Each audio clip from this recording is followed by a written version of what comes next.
दोस्तों जय हिंद। दोस्तों आज का हमारा टॉपिक है जनसंख्या।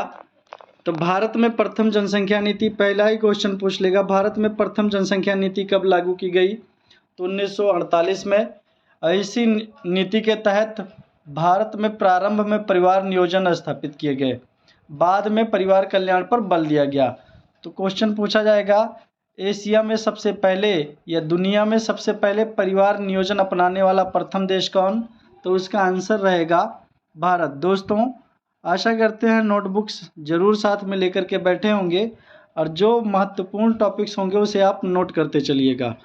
नई जनसंख्या नीति कब लाई गई? तो नई जनसंख्या नीति क्वेश्चंस पूछा जाएगा, नई जनसंख्या नीति कब लाई गई?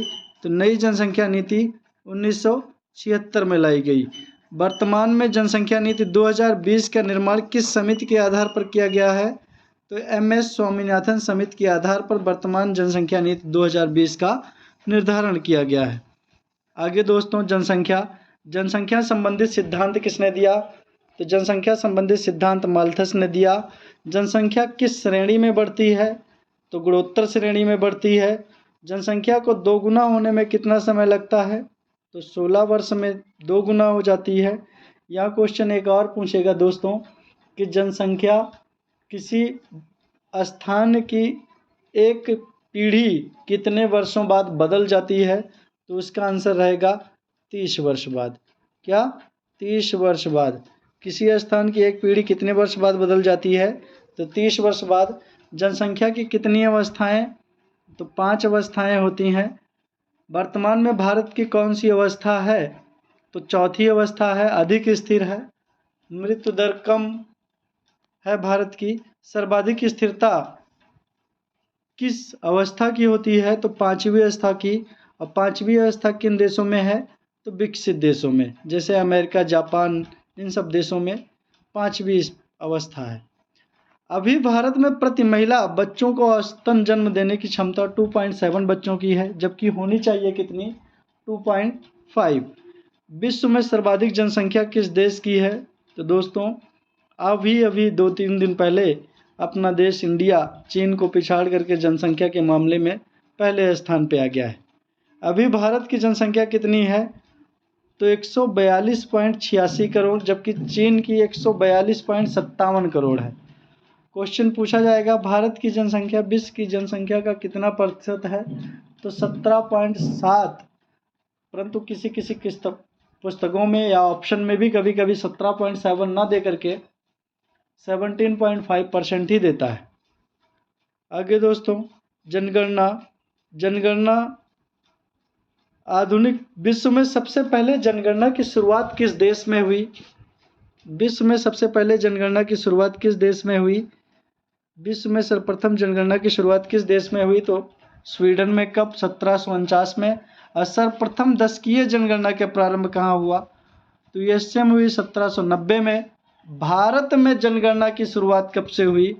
तो 1872 में। किसके समय? लॉर्ड मेयो के समय।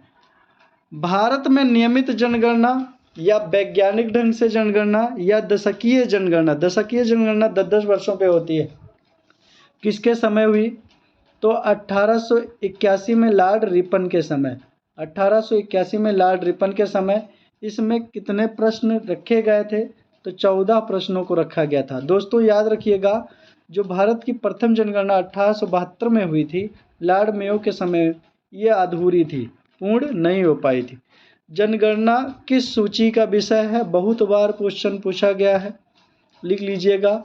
जनगणना संघ सूची का विषय है। कराने की जिम्मेदारी किसकी होती है? तो केंद्र सरकार। केंद्र सरकार के कौन से मंत्रालय? तो गृह मंत्रालय के। कौन से मंत्रालय? गृह मंत्रालय के। और कराते हैं किसकी देखरेख में कराते हैं? तो महापंजीयक या जनगणना आयुक्त की देखरेख में जनगणना कराई जाती है। जनगणना किस सूची का विषय है दोस्तों? तो संघ सूची का। भारत के प्रथम जनगणना आयुक्त कौन थे? तो भारत के प्रथम जनगणना आयुक्त WC फ्लाउडेन थे। WC फ्लाउडेन भारत के प्रथम जनगणना आयुक्त कौन थे? WC फ्लाउडेन। 2011 की जब जनगणना हुई तो उस समय भारत के जनगणना आयुक्त कौन थे? C चंद्रमौली। और 2011 की जनगणना में कुल कितने प्रश्नों को रखा गया? 29 प्रश्नों को रखा गया। दोस्तों इसमें 2200 करोड़ रुपए खर्चे हुए थे। कभी कभी क्वेश्चन पूछ लेता है कितने रुपए खर्चे हुए, तो 2200 करोड़ रुपए खर्चे हुए थे। 2011 की जनगणना का शुभंकर क्या था? तो परगढ़ की एक शिक्षिका। इसका स्लोगन क्या था, थीम क्या थी? तो हमारी जनसंख्या हमारा भविष्य। 2021 के जनगणना आयुक्त कौन है? तो डॉक्टर विवेक जोशी। और 2021 की जनगणना दोस्तों, भारत की पहली डिजिटल जनगणना कौन सी होगी? तो 2021 की, अभी हुई नहीं है। 2021 की जनगणना का आदर्श वाक्य, थीम या स्लोगन क्या है? तो जन भागीदारी से जन कल्याण तक। स्वतंत्र भारत की प्रथम जनगणना कब हुई? तो 1951 में हुई थी। दोस्तों नोट कर लीजिएगा, 1951 को जनगणना का या जनसंख्या का लघु विभाजक वर्ष कहा जाता है। और स्वतंत्र भारत के पहले जनगणना आयुक्त कौन थे? तो आर.ए. गोपाल स्वामी। कौन? आर.ए. गोपाल स्वामी। दोस्तों 1911 से 1921 तक जनसंख्या वृद्धि ऋणात्मक रही। 19 पूछा जाता है जनसंख्या का महान विभाजन वर्ष किस वर्ष को कहा जाता है? तो 1921 को। 2011 की जनगणना के संबंध में कुछ पढ़ेंगे।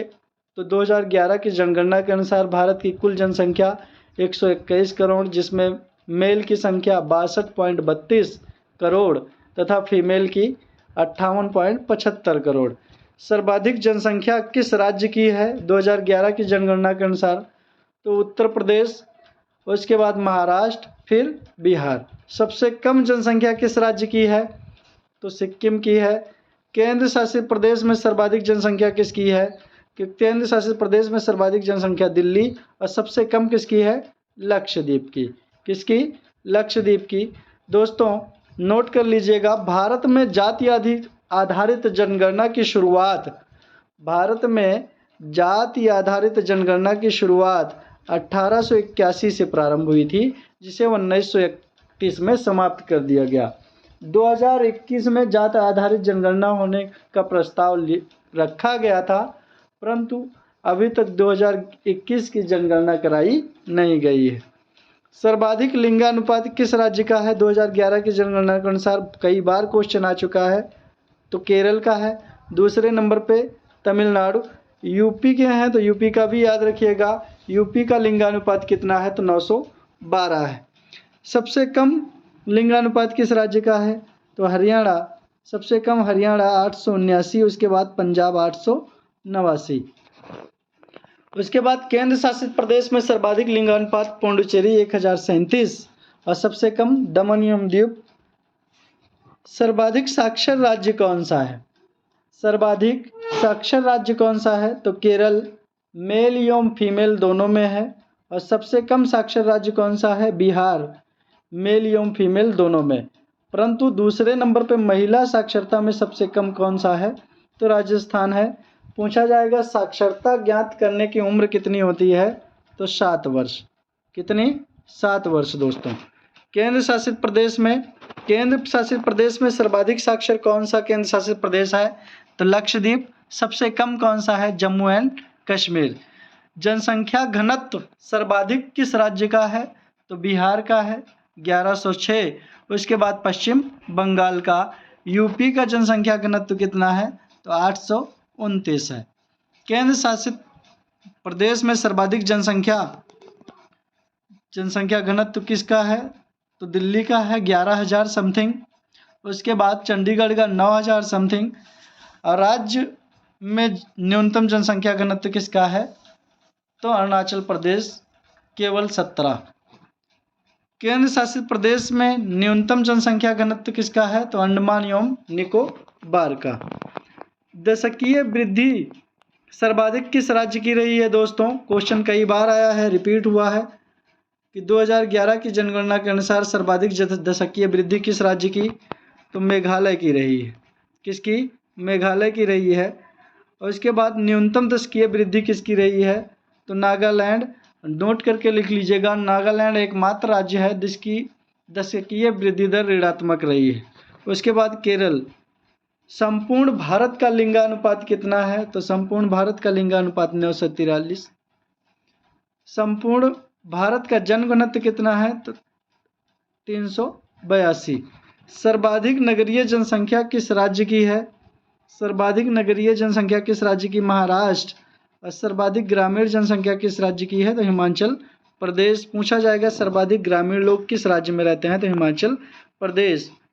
दोस्तों, अगर आपको हमारी दी गई जानकारी अच्छी लग रही है तो चैनल को सब्सक्राइब जरूर कर लीजिए एवं अपने दोस्तों के बीच सब शेयर भी कर दीजिए।